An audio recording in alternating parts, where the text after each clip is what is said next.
Hey, friends, I am joined today by the ever controversial, ever popular Milo Yiannopoulos.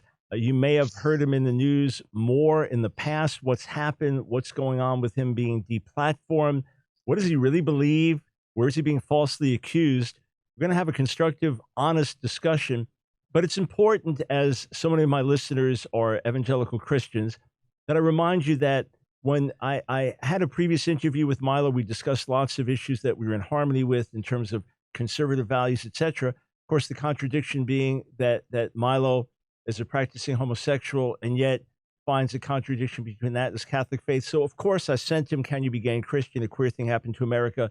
He fully understands my views and my viewpoint. We're not here to discuss that, nor am I here to preach to him. He knows my views and the differences we have in the areas of harmony. We're here to discuss other things, but I want to say that up front, because otherwise somebody's like, how come you're not yelling at him? He needs to repent. So we've discussed things. He knows my viewpoints. I do enough yelling at myself, trust me. Okay. So Milo, thanks so much for joining us again on The Line of Fire. Thank you. Thank you for having me. So normally I give a whole bio and introduction, but just the name Milo says a lot these days.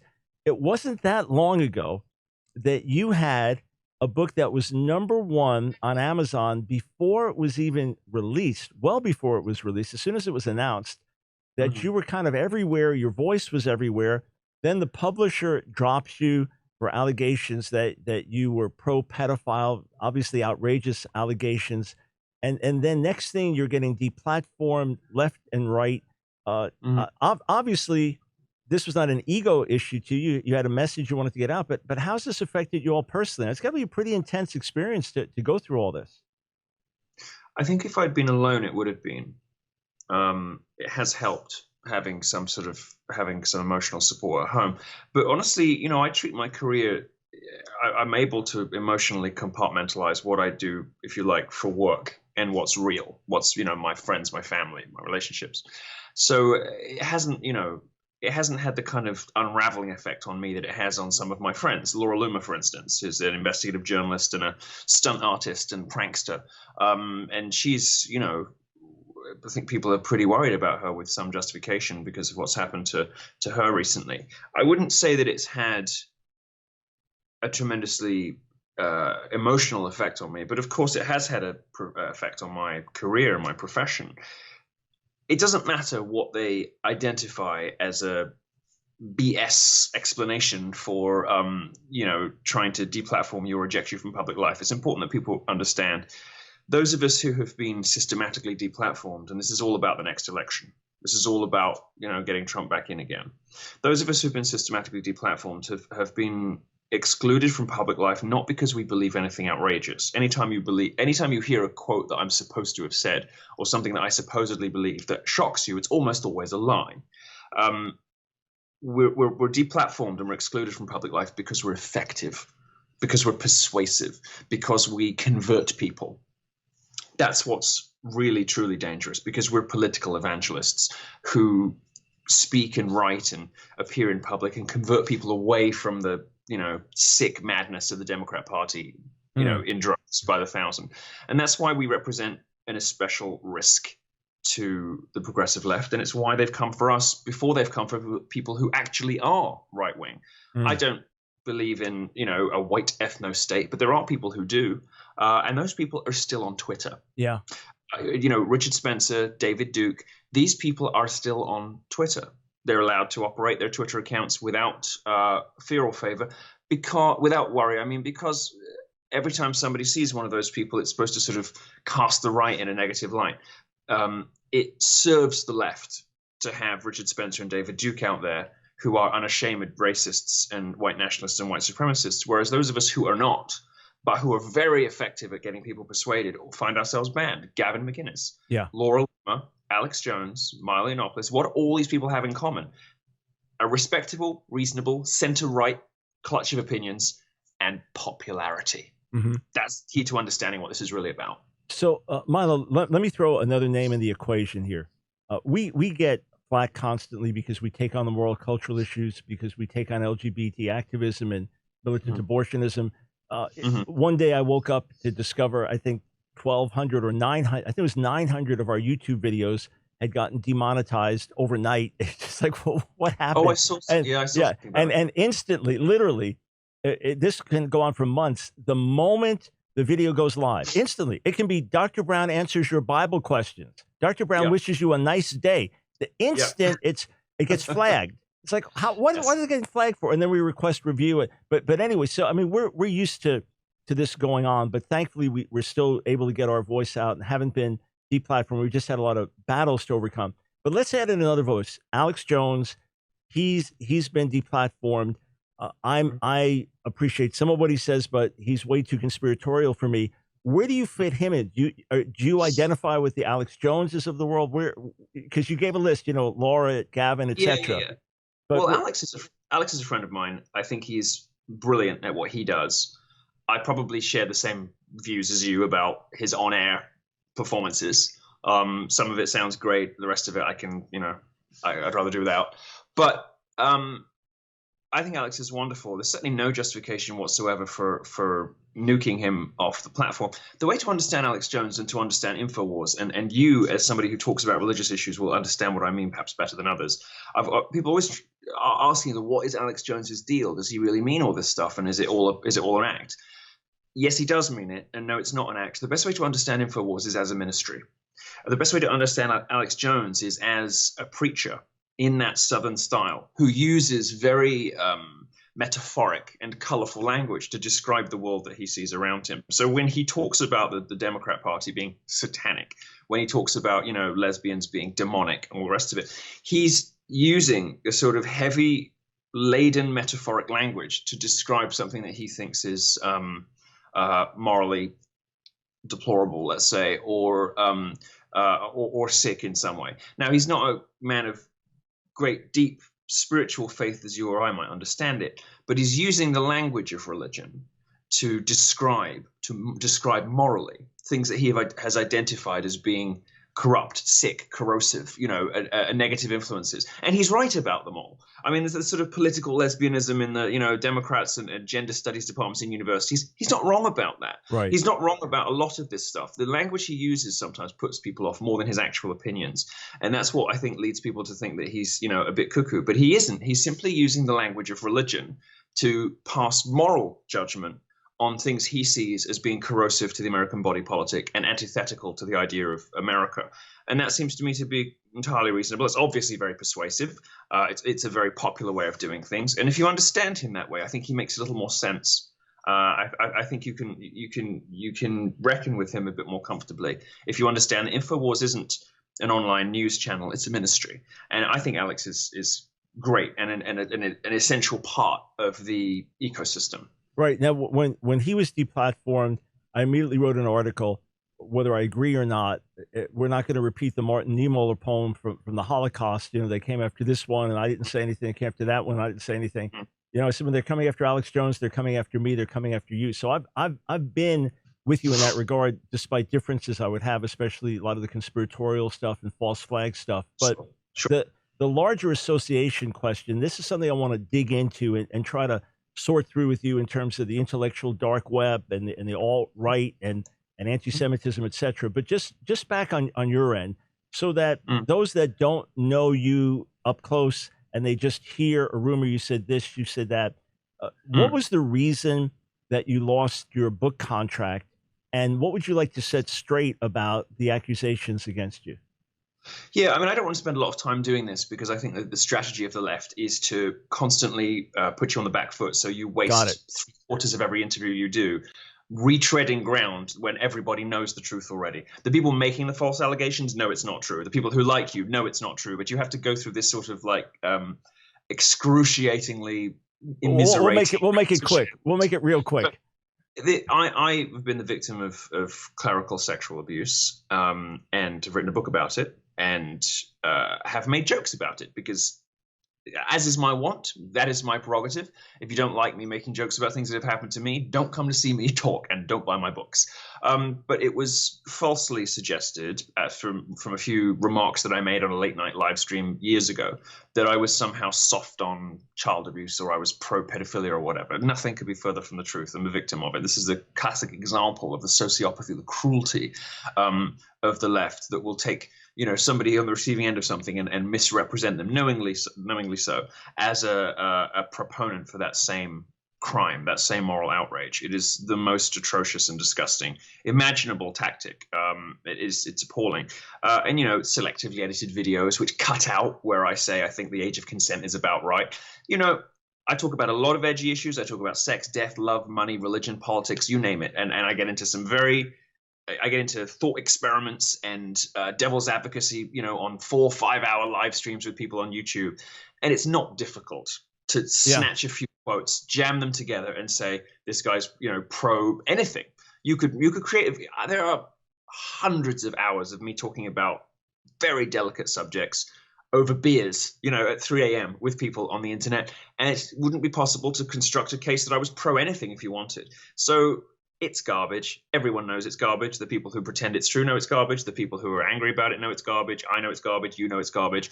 I don't like to waste any more time on false allegations. Good enough. It would be similar to Trump and Charlottesville. They're good people on both sides, and he was saying that neo-Nazis were good people. Never said it. Look at the transcript. And Trump is not the clearest communicator. He's a very effective communicator, but he's not the clearest in terms of, the precise use of language. Exactly. Lots of repetition and false starts and kind of like, he can be quite difficult to follow. He's like a stream kind of like dodging around rocks, on its way down the mountain. And you get a sense of the general trajectory, but sometimes the individual sentence, do you think, wait, does he mean what? But if you look at the paragraph, at the transcript of the words that came out of his mouth, the meaning of them could not be any clearer. Yep, I agree. Even I think it was Jake Tapper, was it, who recently admitted that Trump never said that there were good people among the white nationalists. CNN have claimed that was the case for years now. Finally, they slip out that they know it's not true. It's simply not true. And yet it's become something that even Republicans who don't like Trump, and even some people who do like Trump, now believe that he said and feel like they have to either make excuses for or condemn him for it. Fans of mine, people who adore me, believe things about me that are completely untrue. This is what happens when you're in the firing line of this demonic leftist. Hey, listen, you can call it demonic here. I have a book coming out in August called Jezebel's War Against America. And I look at the Jezebel of the Bible, this radical feminist who emasculated men and was. It's interesting. It's interesting. Tell you what, just hang on one second. We got a break and we'll come back. But I have no problem saying there are demonic forces at work. They are. So anyway, we'll be right back and continue this conversation with Milo. Hey friends, this is Michael Brown speaking again with Milo Yiannopoulos. I'm so glad that he was able to take time to join us on the air today. If you just tuned in, go back to the beginning of the broadcast for my initial caveats and how you can hear that Milo preaches repentance to himself. We didn't get into that, but he was echoing that in the background. Milo, right before the break, I mentioned a book I have coming out in August called Jezebel's War with America. And I kind of connect the dots and say, hey, look, she was a woman who lived in the past 3,000 years ago. Jesus references a woman, false prophetess in the New Testament called Jezebel, probably just the name he gives her. And I said, look, the same demonic forces that operated through her are operating again today. Connect the dots from the rise of witchcraft to radical feminism to the emasculating of men and maleness to the silencing of the prophetic voices. And on and on. In ancient idolatry, baby killing was common, sacrificing a baby. You've got the militant abortion spirit, not a 15-year-old girl who's raped and is struggling and fearful, do I have an abortion or not? But we're talking about the shout your abortion, militant, celebrate this, pro-infanticide crowd, etc. So I connect the dots and say, there's demonic junk going on. It's not just earthly and natural. You wanted to weigh in on that. I'm so glad that you are writing that book because I have something similar, related. Perhaps they'll be quite complementary to one another. I'm currently assembling my thoughts on feminism, which does contain basically everything boils down to abortion. It all boils down to this great invention of Christianity in the Middle Ages of the individual worth of the human being, of equality before God, which leads us into equality before the law, of the idea that we are, beings created in God's image and we're all of unique moral worth. And understanding that and why it's therefore impossible to support abortion, it's impossible to support the death penalty as much as we might want it for some people. This is the basic, societal innovation of Christianity all throughout the West. And where they don't have Christianity, of course, women are still oppressed. Other people are thrown off roofs and people shoot each other over minor disagreements. It all boils down to this is why it all boils down to abortion. That's why abortion is the central and most important issue politically in the US, because it's the most important issue for humanity. It's the most important issue there is. Do human beings have intrinsic moral worth or not? And the left doesn't believe that they do. The left does not believe that people have intrinsic moral worth, mainly because so many of them, don't feel that way about themselves. This social justice warrior psychology, these damaged individuals with incredibly low self-esteem, who generalize from the particular and invent this entire political system based on their own, in some cases quite justified self-loathing. So my next book's about feminism. The one after that is going to be about why women are so unhappy. And it focuses on witchcraft. You of course will know that 1.4 million Americans now describe themselves as Wiccans. That's more than there are Presbyterians. Exactly. This is a sign of women who've given up on God, given up on the family, and given up on motherhood. Given up on the prospect of. I just saw a tweet today from a dreadful woman who writes, I think, for the Daily Beast. Her name is Taylor Lorenz. She's the one who was responsible for doxing Pamela Geller's children and putting them in the crosshairs of the jihadists. And she's tweeting today about, why don't shows like The Bachelor have women of over 30 or over 40 looking for love? And I'm like, the regret's setting in, isn't it, pumpkin? These are women who have chosen to forswear, love, babies, a husband, marriage, the home, all of the things that make women happy. Instead for this kind of, nebulous, empty nothing of a media career in New York, guaranteeing that they're going to be miserable and that they're gonna die, unfulfilled and unable to realize their potential.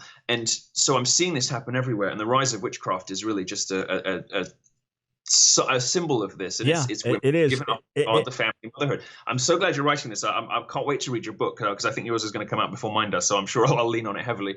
I'll gladly send you the PDF. We'll get it to you because what you're writing about is fundamental to the clash of ideologies between the left and the right in this country. And this is why abortion is everything, because from that question, from that subject, spring all of the other critical questions about how we should treat one another, what the proper roles and what the proper extent of the state should be, how we should organize society, what our approach to waging war should be. Everything flows from that one central question. When you give up, sorry, go on. I found it extraordinary that Mayor Pete. I use Mayor Pete because I always mispronounce his last name, which is also why I just use Milo in your case. But in any case, with Mayor Pete, remarkably, as he was attacking Mike Pence's Christianity and Donald Trump's Christianity. Okay, I understand how he could attack Donald Trump's Christianity and how Christian is he, et cetera, and is he a work in progress?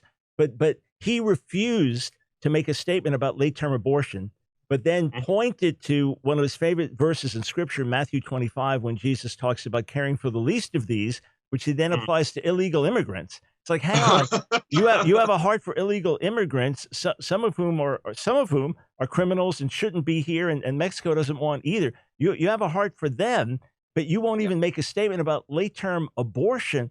And you have, right now I live in North Carolina, the governor of North Carolina refused to sign a bill that if a baby is born alive, that it gets medical care. Well, that's already on the book. Well, then sign it. So the culture of death that we have, when Mother Teresa years ago made the comment that when women kill their own children in the womb, how much lower can you get than that? When it's celebrated, it's a whole other issue. So the radical feminism, which then wants to make men into women and women into men, and includes the war on gender, the seductive spirit of Jezebel. So pornography, which also destroys humanity and makes women just into sex objects and makes men degradable in their own eyes, on and on and on. These things are certainly interconnected.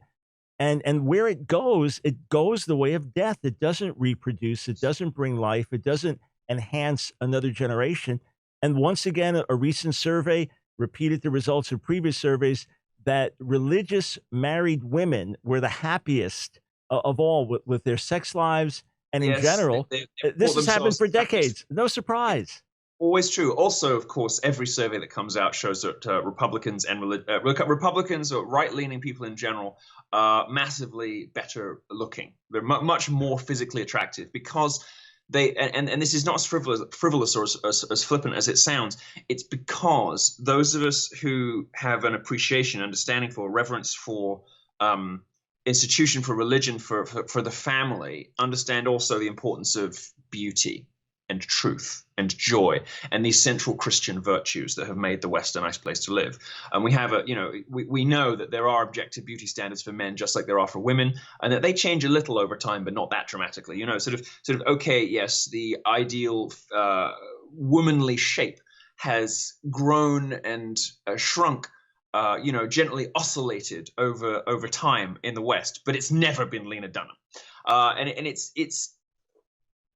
it's this loss of appreciation for beauty and truth and joy, these central Christian virtues that that is part of the problem there, the uglification of the world. And that's what my Feminism is Cancer book is going to be about.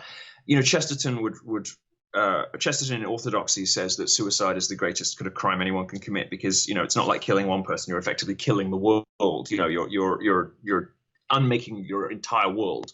It's like you're murdering the whole universe by killing yourself. I don't know if he's quite right about that. I think abortion might be a step further, because you're killing a part of you that hasn't the wherewithal, the ability to fight back. It's a sort of self-abnegation of even worse kind, because of the murdered potential, of that life that is part of you. It seems to me that in the abstract, it's a nice theological point about suicide, about it being the greatest crime because you're sort of killing the world.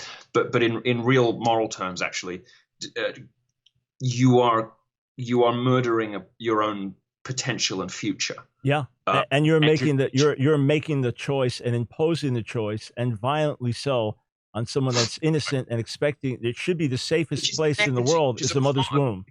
Which is your own future. It is your own potential. It is your own legacy. Yeah. And people, I think, who have, phenomenally low self-esteem, who see no value in themselves, see perhaps no value in their own legacy, in their own future, in their own potential. And therefore, and also, of course,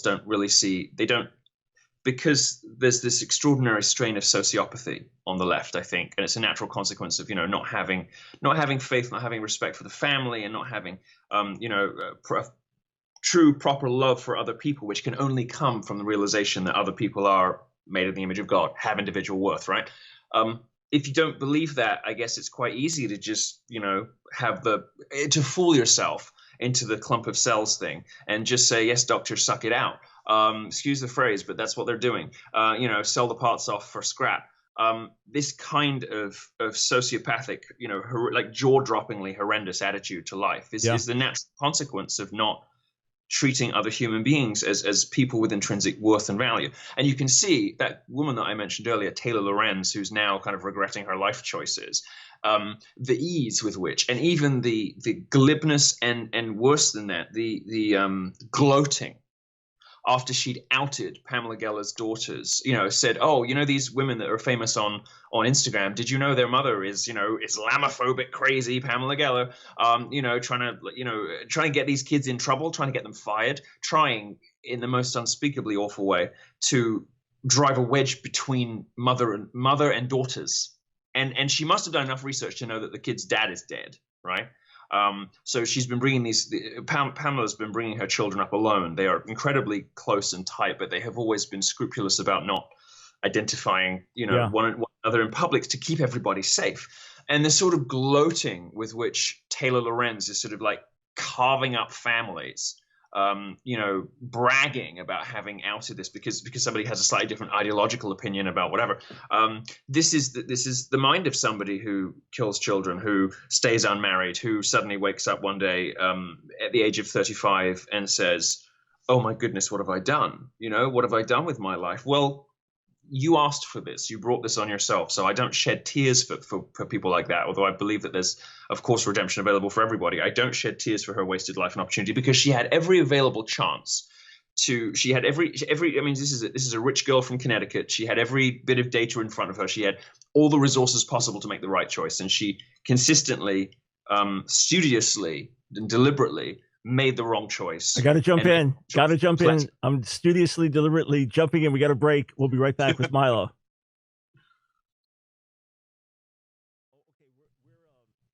Hey, Fritz, thanks for joining us today on a special edition of The Line of Fire. I'm speaking with the outspoken Milo Yiannopoulos.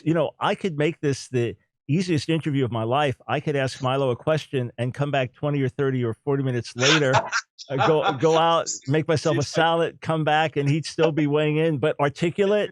I do that. I'm sorry. No. Listen, I do interviews. It's not, I promise. Yeah, I do interviews not infrequently. And sometimes you get kind of the yes, no type answers. So it's delightful to speak with Milo, who has so much to offer. One day, sir, we'll get to sit down face to face and talk. That would be a delight. You can drink beer. I'll drink sparkling water, and we can talk face to face. We have no fear of alcohol, sir. Got it. All right. Yeah, that's a whole other subject. Catholic, Protestant, etc. That's a whole other subject. And Milo, again, for those just tuning in, Milo does have in his possession. I don't know if you ever read it. My book, Can You Be Gay and Christians? But we're not focused on that issue today. Okay, just for a caveat for all those just joining us, Milo, I'm no expert on your writings and speaking, but I've heard you enough, and one of my colleagues really follows you closely. I've never heard you say anything that would hint at anything anti-Semitic in any way, or that you could even be accused of it, as much as you get falsely accused. I think of you as a friend of Israel, despite the liberal Jewish influence on the radical left. I've never heard you bless Jews in a generalized way because of that. And yet here's a concern I want to put out for you and get your thinking on. There are those that are centrist right, and then they go further to alt-right. And some of them are associated, alt-right, of course, well associated with anti-Semitism, but some that you would say centrist right, or folks you associate with, who freely associate with others who have strongly anti-Semitic views. Now, this is not guilt by association. Someone will say to me, why do you work with such and such a publisher? They publish your book by so-and-so. It's like, well, they publish my book. That's what I stand for.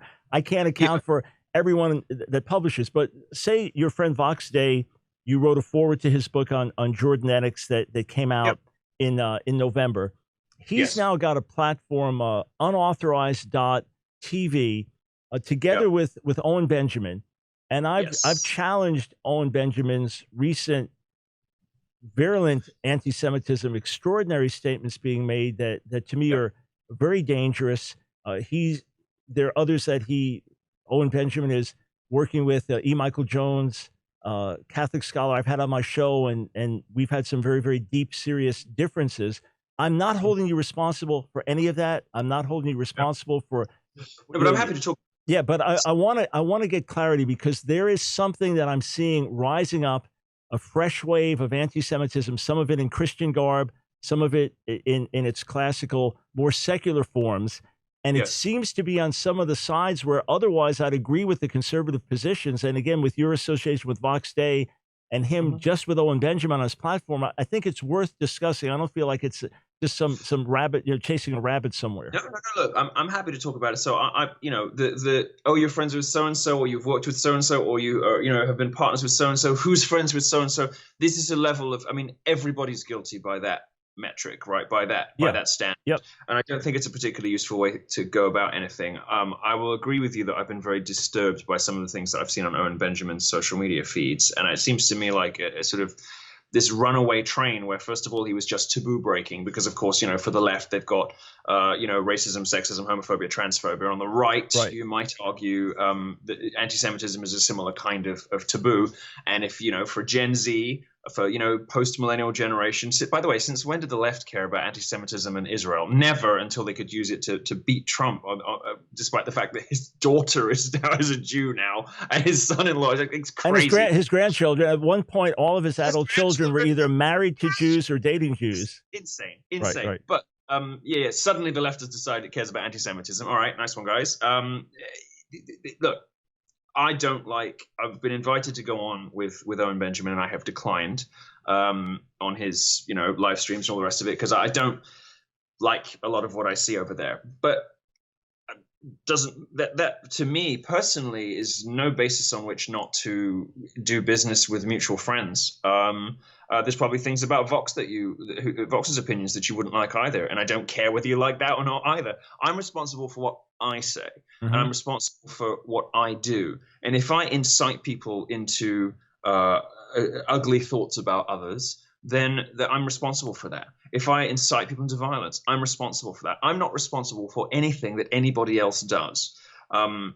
If you want to, look, the guy that just shot up I can't even remember what he shot up now. Some shooter said, he was radicalized against Jews by Breitbart and Ben Shapiro. And it's like, suddenly now we're blaming Ben Shapiro for anti-Semitism. It's just crazy. The fact is that people don't get radicalized by people on their own side.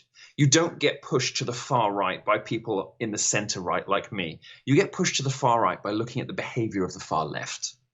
Feminists create men's rights activists, not me. This is a central.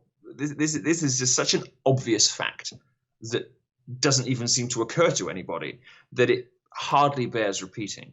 But it must be said, because people don't seem to realize this. You do not become a far-right, white ethno-state, Jew-hating, alt-right monster because you listen to Milo and Candace Owens. You become it because you look at the behavior of the far left and you seek to invert it and to become its opposite. And you seek to beat it by imitating it and becoming a mirror image of it, right? Got it. So if you see the insane behavior of secular Jews in media, and people have written entire books about why American Jews are work in so consistently against their own interests, right? Against the interests of Israel, the rest of it. People have written entire books on that. I'm not qualified to go to wander into that subject, except to join millions of people in observing the phenomenon.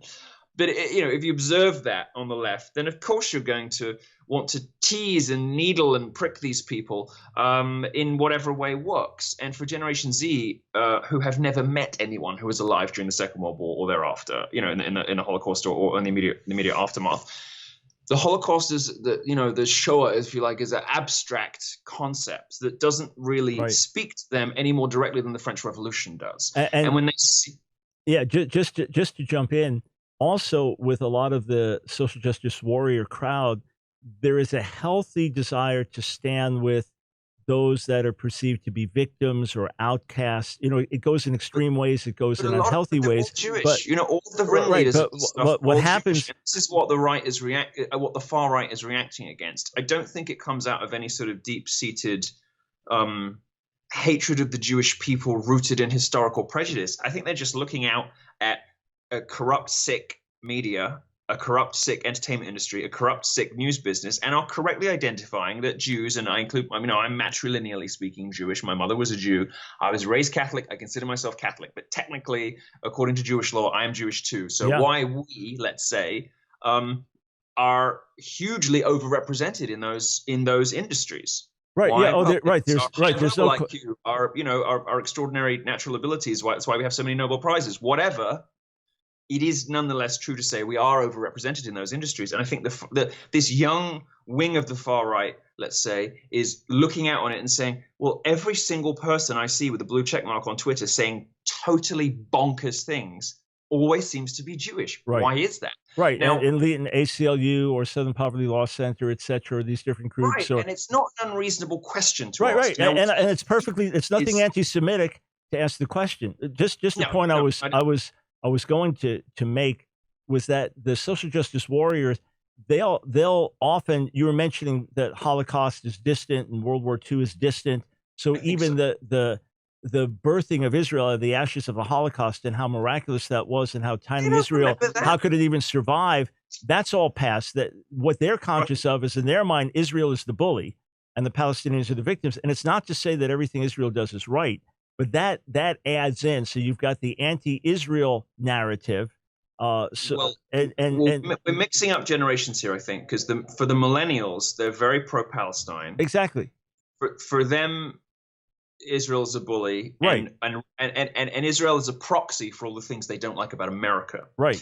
But for Generation Z underneath them, they seem not to like Israel very much either, but for a bit of a different reason. Oh They no, don't- I understand. It all blends. Here, look. Just so you know, my thesis is that God called the Jewish people to be world changers. When we get things right, whether it be a Moses or an Isaiah or a Jesus or a Paul, it has this extraordinarily powerful impact. When we get things wrong, be it a Karl Marx or a George Soros or someone else, it gets really wrong. has a big impact too. You know? Yeah, it has a big impact for bad. And again, you mentioned disproportionate number of Nobel Prize winners, but you also have disproportionate number of musicians and disproportionate number of comedians and so on and so forth. Of And course. there's nothing anti-Semitic about asking this or discussing it.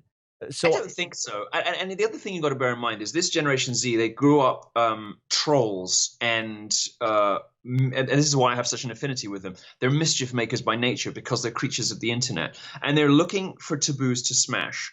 And perhaps the last one in public life in America still is anti-Semitism, because I think they do correctly identify that sometimes, not all the time, not most of the time, but sometimes, anti-Semitism or allegations of anti-Semitism are deployed to cut off debate, to stop people asking questions, to shoo people away from awkward and inconvenient facts, whether it is something that Israel did that was probably a bit much, or whatever it is, right? I mean, I'm probably the last unreconstructed Zionist in the Western Hemisphere, but I'm about as pro-Israel as it's possible to get.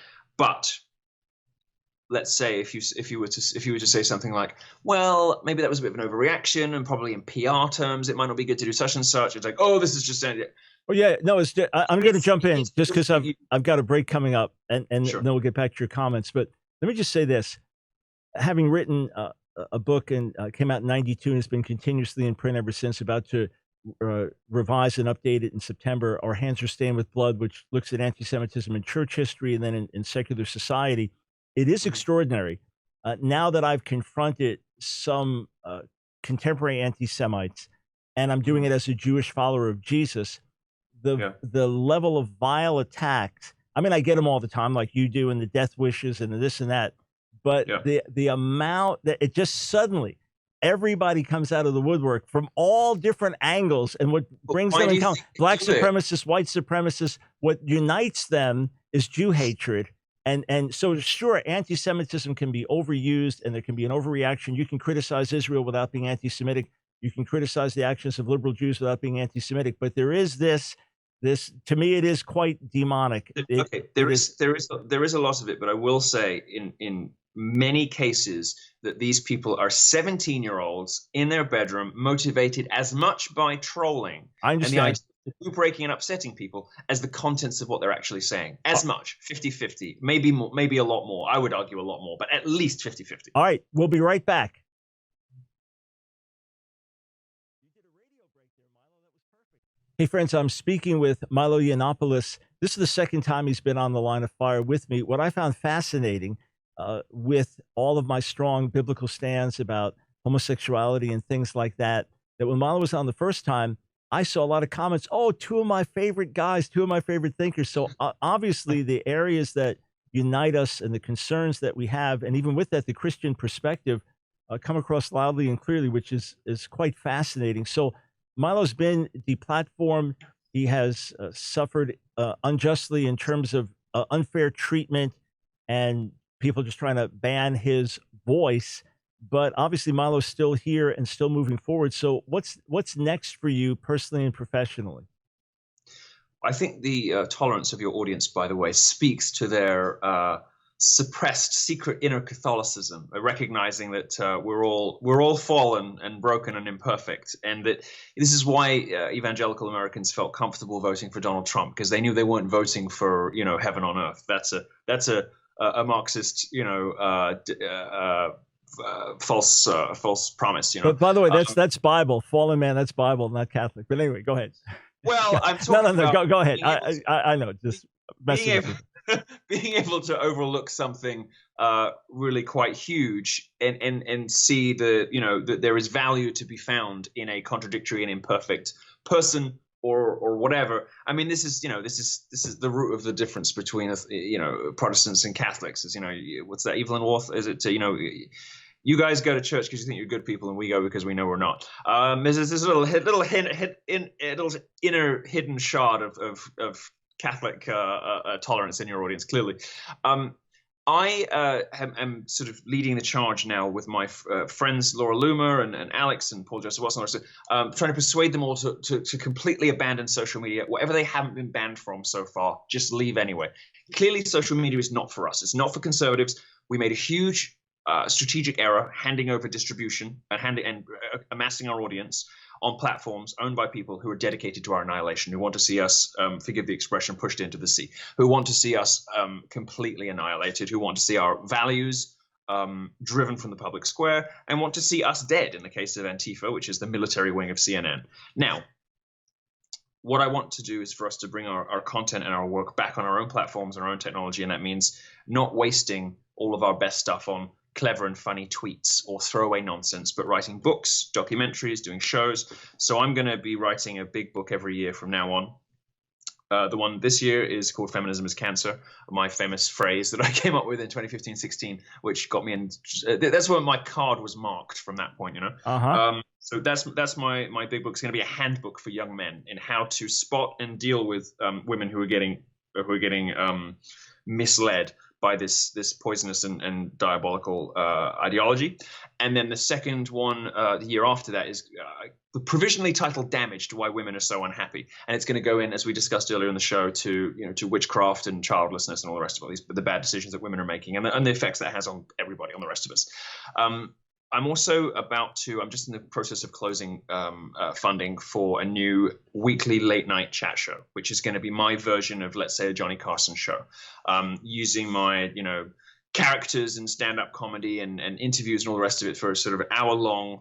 It's kind of like the show that HBO would have if HBO wasn't mental, that's the way I like to think about it. Sort of the funniest, best center-right Christian capitalist, pro property rights, blah blah blah, but with a sort of Trumpian populist nationalist kind of sense of humor and waspishness. Well, I've got a question. Well, I imagine it's going to be kind of R-rated.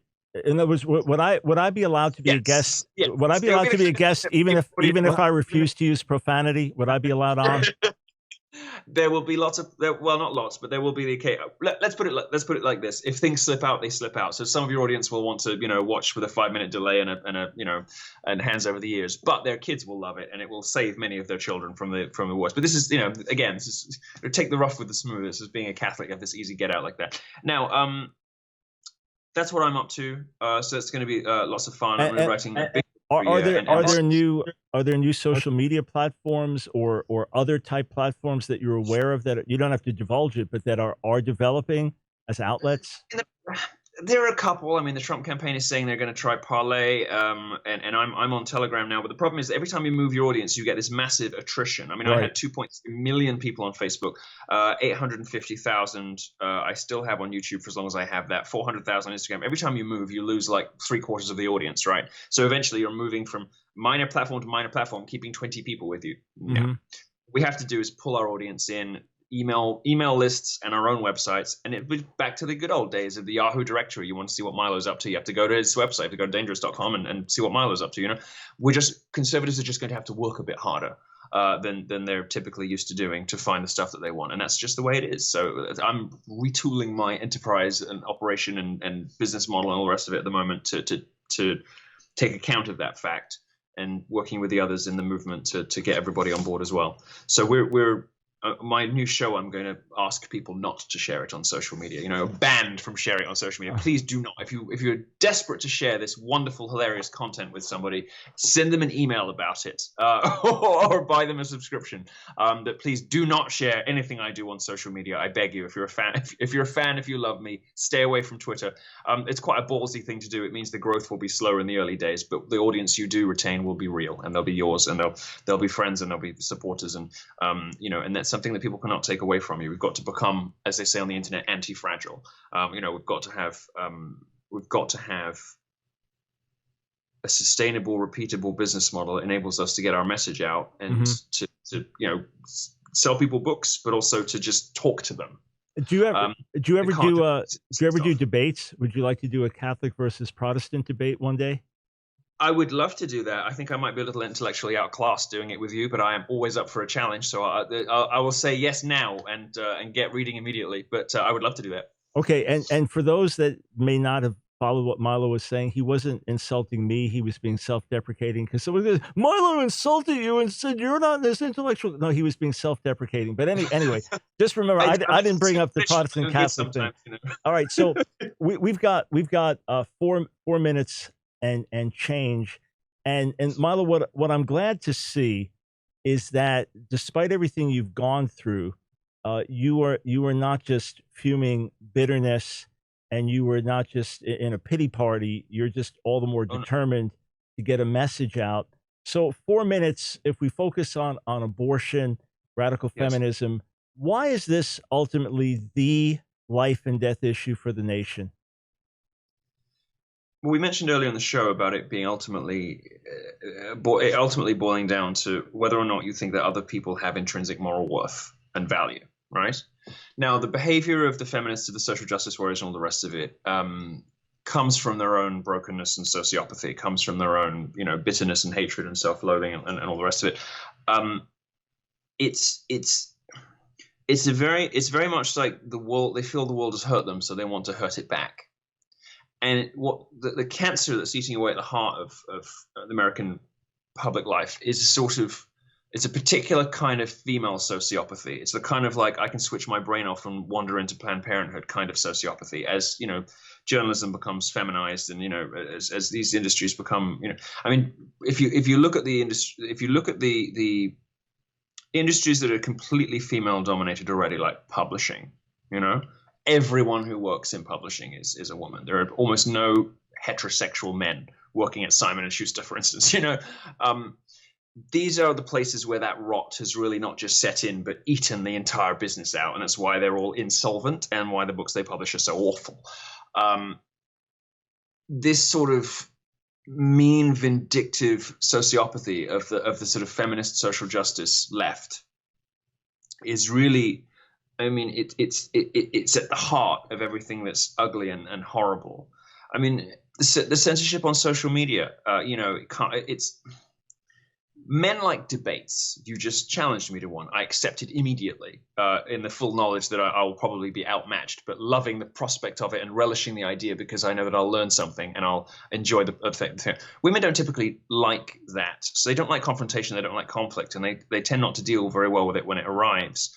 And this is why at schools coursework is now being overemphasized rather than exams, because men kind of like those moments of high pressure and women don't.